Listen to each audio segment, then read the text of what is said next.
ત્રણે લોકમાં હાહાકાર મચી ગયો હતો. અસુર સિંદૂરની માયાવી શક્તિઓ સતત વધી રહી હતી. દેવતાઓ, ઋષિમુનિઓ અને માનવો તેના આતંકથી ત્રસ્ત હતા.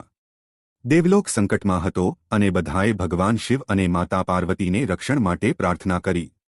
ભગવાન ગણેશે માતાપિતાના ચરણોમાં પ્રણામ કરીને કહ્યું, પિતાશ્રી, માતાશ્રી, હું અસુર સિંદૂરનો અંત કરવા જઈશ, કૃપા કરીને આશીર્વાદ આપો.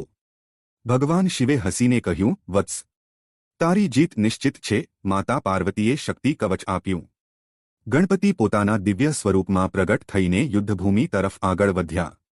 સિંદૂરે પોતાની સર્વ માયાવી શક્તિઓ ઝોંકી દીધી, પરંતુ ભગવાન ગણેશના પરશુ અને દંતના પ્રહારથી તે નબળો પડી ગયો.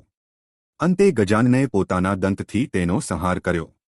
સિંદૂરના નાશથી બ્રહ્માંડમાં આનંદની લહેર દોડી ગઈ. દેવતાઓએ સ્તુતિ કરી, માતા પાર્વતીએ પુત્રને હૃદયથી લગાવ્યો.